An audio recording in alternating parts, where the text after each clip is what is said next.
Hello friends, मेरा नाम है अंजलि और मैं आप लोग के लिए एक बहुत इंटरेस्टिंग वीडियो लाई हूँ जिसमें हम देखने वाले हैं डायरेक्ट एक्सपेंसेस क्या होता है हमारा। ठीक है, डायरेक्ट एक्सपेंसेस वो होता है जो डायरेक्ट मैन्युफैक्चरिंग से रिलेटेड रहता है।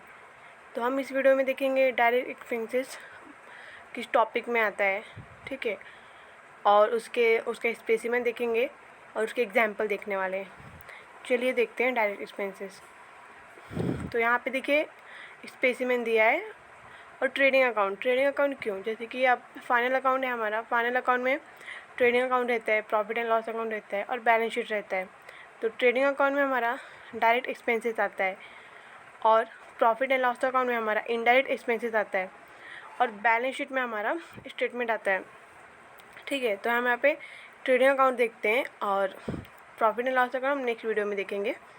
तो यहाँ पे ट्रेडिंग अकाउंट में देखते हैं हम क्या है। तो यहाँ पे देखिए left hand side D R दिया है, डी आर मतलब डेबिट साइड है ये, और right hand side C R दिया मतलब ये क्रेडिट साइड है। ठीक है, तो हम देखते हैं पहले यहाँ पे debit side. To opening stock. Opening stock क्या होता है? ओपनिंग स्टॉक होता है जब हम कोई बिजनेस स्टार्ट कर रहे हैं तो पहले से हमारे पास क्या गुड्स, क्या मतलब कैश वगैरह कितने अवेलेबल थे वो हम बिजनेस में लगाएंगे। पहले के अवेलेबल है वो हम बिजनेस में लगाएंगे, उससे हम बोलेंगे ओपनिंग स्टॉक। और परचेज, टू परचेज, अगर हम रॉ मटेरियल कुछ परचेज करेंगे, मैन्युफैक्चरिंग करना मतलब मैन्युफैक्चरिंग करेंगे तो उसमें रॉ मटेरियल लगेगा ही, तो रॉ मटेरियल परचेज करेंगे, ये हमारा हो गया डायरेक्ट एक्सपेंसेस। और यहाँ पे लेस बोला है परचेज रिटर्न, यहाँ पे परचेज रिटर्न लेस बोला है। लेस क्यों बोला है? क्योंकि हम जितने भी रॉ मटेरियल परचेज करेंगे या कोई भी गुड्स हम परचेज करेंगे तो ऐसा नहीं है कि जितना परचेज करेंगे उतना लग ही जाएगा, उसमें कुछ प्रॉब्लम हो सकता है, गुड्स मतलब कुछ ख़राब निकल सकते हैं, तो हम रिटर्न करते हैं। तो यहाँ पे रिटर्न आउटवर्ड क्यों बोला है? आउटवर्ड इसलिए बोला है क्योंकि हमने परचेज किया तो हमारे पास आया था, अब वो हमारे बिजनेस से जा रहा है, इसलिए यहाँ पे आउटवर्ड बोला है। और डायरेक्ट एक्सपेंसेस मतलब मैन्युफैक्चरिंग से रिलेटेड जो भी एक्सपेंसेस होते हैं उसे डायरेक्ट एक्सपेंसेस बोलते हैं। एंड यहाँ पे बोला है freight and carriage inward. Freight मतलब वो होता है जैसे कि अगर हम गुड्स यहाँ से मतलब रॉ मटेरियल, जैसे कि अगर हम आपको एग्जांपल दे दूँ, जैसे कि अभी मैं चिंचोड़गांव में रहती हूँ। ठीक है, तो चिंचोड़गांव में से मैं पिंपरी में जाऊँगी, तो वहाँ से चिंचोड़गांव से पिंपरी में जो गुड्स ले जाने को जो ट्रैवलिंग एक्सपेंसेस लगेंगे उसे फ्रेट एक्सपेंसेस बोलते हैं। एंड कैरेज इनवर्ड, मैं दूसरी जगह से मैं अपने फैक्ट्री में मंगा रही हूँ रॉ मटेरियल, उसे बोलते हैं कैरेज इनवर्ड, वो कैरेज इनवर्ड एक्सपेंसेस होता है। एंड कस्टम ड्यूटी क्या होता है? कस्टम ड्यूटी जो हमने रॉ मटेरियल मंगाया है और अगर हमारे फैक्ट्री में नहीं रख पाए पूरा गुड्स हम एक ही बार मैन्युफैक्चरिंग नहीं कर पा रहे, तो हम और रॉ मटेरियल कुछ वेयर हाउस में रखेंगे।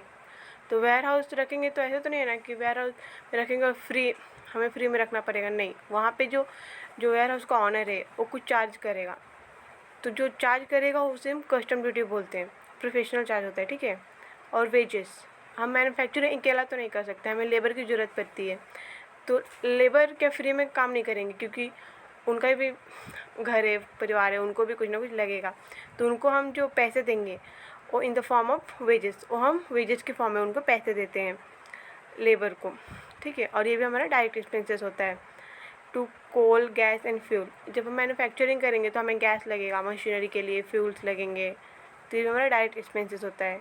रॉयल्टी मतलब one types of rent directly rent नहीं बोल सकते, फिर भी आप लोगों को समझे इसलिए मैं रेंट बोल रही हूँ। अगर हम कोई जगह ले रहे हैं और मतलब दूसरे की जगह ले रहे हैं हम खुद के यूज़ के लिए, हमें थोड़े टाइम के लग रहा है तो हम उसे कुछ देंगे, पैसे देंगे, उसे हम रॉयल्टी बोलते हैं। रॉयल्टी एक्सपेंसेस ये भी डायरेक्ट एक्सपेंसेस होता है। फैक्ट्री एक्सपेंसेस, जब हम अपना मैन्युफैक्चरिंग करेंगे तो घर में तो कर नहीं सकते और ना ही रोड पे कर सकते हैं, हमें एक स्पेसिफिक जगह लगेगा, फैक्ट्री लगेगी, तो उसे फैक्ट्री एक्सपेंसेस बोलते हैं। उसका रेंट देंगे फैक्ट्री के तो उसे फैक्ट्री एक्सपेंसेस हो जाएगा वो। ठीक है, और यहाँ पे ग्रॉस प्रॉफिट, और यहाँ पे देखिए क्रेडिट साइड में ग्रॉस लॉस दिया है, मैं आपको बाद में बताती हूँ। अभी हम देखते हैं क्रेडिट साइड क्या है। क्रेडिट साइड देखिए बाय सेल बोला है, सेल जो हमने मैन्युफैक्चरिंग किया था वो हम सेल कर रहे हैं, तो वो आएगा हमारा क्रेडिट साइड आएगा ट्रेडिंग अकाउंट के, ये भी हमारा डायरेक्ट में आता है। ठीक है, और इसमें देखिए सेकेंड लेस सेल्स रिटर्न बोला है। सेल्स रिटर्न जो हमने सेल्स किए थे, तो ऐसा हो सकता है कि जो कस्टमर को पसंद ना आए हो या कुछ हमारे मतलब गुड्स में कुछ प्रॉब्लम हो, इसलिए वो हमें रिटर्न कर रहे हैं। तो यहाँ पे रिटर्न इनवर्ड क्यों बोला है? जब हमने उसे सेल किया तो हमारे बिजनेस से गया था, अभी हमारे पास वापस आ रहा है, इसलिए यहाँ पे इनवर्ड बोला है। By good distribute as a free sample, जब हम कोई मैन्युफैक्चरिंग करते हैं कोई गुड्स का, तो हम डायरेक्ट उसे मार्केट में तो नहीं वो कर सकते, ठीक है। हम कुछ लोगों को, या तो अपने रिलेटिव या तो कोई कस्टमर हो जिसके आप पहले से जान पहचान हो, उसको हम देंगे फ्री सैम्पल, मतलब वो ट्राई करेगा गुड्स कैसा है, परफेक्ट है कि नहीं, उसके बाद हम उसे मार्केट में वो करते हैं। ये भी हमारा डायरेक्ट में आता है। Good taken by property for personal use, हम कोई गुड्स विड्रॉ करते बिजनेस से पर्सनल यूज़ के लिए, तो ये भी हमारा ट्रेडिंग अकाउंट में डायरेक्ट ये भी डायरेक्ट एक्सपेंसेस है, और ये भी ट्रेडिंग अकाउंट के क्रेडिट साइड आता है। क्लोजिंग स्टॉक क्या होता है? क्लोजिंग स्टॉक ये होता है, जैसे कि ओपनिंग स्टॉक हमारा क्या होता है, पहले से अवेलेबल हमारे पास था गुड्स और हम बिजनेस में लेकर आए, वो हमारा ओपनिंग स्टॉक हो गया।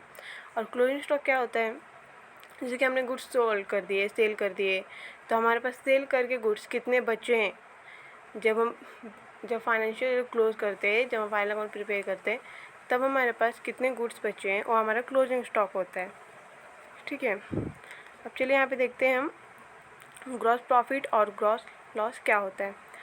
तो ग्रॉस प्रॉफिट ये होता है, अगर हमारा डेबिट साइड, ट्रेडिंग अकाउंट के डेबिट और क्रेडिट साइड, इसमें से अगर क्रेडिट साइड का हमारा बैलेंस शीट फिगर ज़्यादा हो और डेबिट साइड का बैलेंस शीट फिगर कम हो, तो यहाँ पे हमारा होगा ग्रॉस प्रॉफिट। प्रॉफिट क्यों? क्योंकि क्रेडिट साइड का हमारा बैलेंस शीट फिगर ज़्यादा है, यानी कि हमने यहाँ पे सेल्स किए, तो यहाँ पे सेल्स किए तो हमारे पैसे आए रहेंगे, तो यहाँ पे ज़्यादा है, हमारे पास पैसा आया हुआ अमाउंट ज़्यादा है, और यहाँ पे जो हमने एक्सपेंसेस है वो हमारा कम है, इसलिए यह हमारा ग्रॉस प्रॉफिट होगा, हमें प्रॉफिट हो रहा है, ठीक है।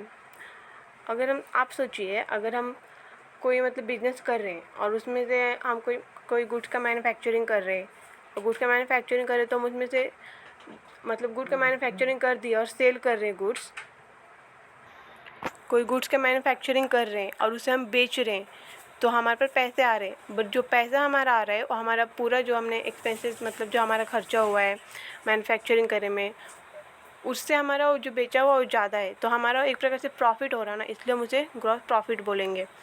और यहाँ पे देखिए क्रेडिट साइड दिया है ग्रॉस लॉस। ग्रॉस लॉस क्यों दिया है? जैसे कि यहाँ पे देखिए डेबिट साइड का ज़्यादा बैलेंस हो, ट्रेडिंग अकाउंट के डेबिट साइड का बैलेंस ज़्यादा रहा, यानी डेबिट साइड हमारे क्या एक्सपेंसेस है, यहाँ का बैलेंस ज़्यादा रहा और क्रेडिट साइड का बैलेंस कम रहा, तो ये हमारा लॉस होगा, यानी कि ग्रॉस लॉस। अभी हमने देखा ग्रॉस प्रॉफिट और ग्रॉस लॉस क्या होता है, ठीक है। और अभी आप देखिए यहाँ पे डेबिट साइड में 2 दिया है और क्रेडिट साइड में बाय दिया है, ठीक है। 2 दिया है मतलब ये और डेबिट साइड का है, और बाय दिया है मतलब क्रेडिट साइड का है। और मैं आपको एक चीज़ बताना इंपॉर्टेंट समझती हूँ, यहाँ पे क्लोजिंग स्टॉक दिया है ना, ये बहुत इंपॉर्टेंट है। इसके 2 इफेक्ट होते हैं क्लोजिंग स्टॉक के, जो हम फाइनल अकाउंट जब प्रिपेयर करेंगे ना, तब आपको इससे पता चलेगा। मैं अभी बता देती हूँ आपको। क्लोजिंग स्टॉक के 2 इफेक्ट होते हैं, एक तो ट्रेडिंग अकाउंट की क्रेडिट साइड होता है, और सेकेंड वन इधर बैलेंस शीट के एसेट साइड होता है। अगर आपने एक भी मिस किया क्लोजिंग स्टॉक, अगर आपने ट्रेडिंग अकाउंट में लिखा है बैलेंस शीट में नहीं लिखा, तो आपका बैलेंस शीट टैली नहीं होगा, और आपका ट्रेडिंग अकाउंट ग्रॉस प्रॉफिट या ग्रॉस लॉस आपका आ जाएगा, बट आपका बैलेंस शीट टैली नहीं होगा, ठीक है। अब चलिए मैं आपको एक और इम्पॉर्टेंट बात बताना चाहती हूँ।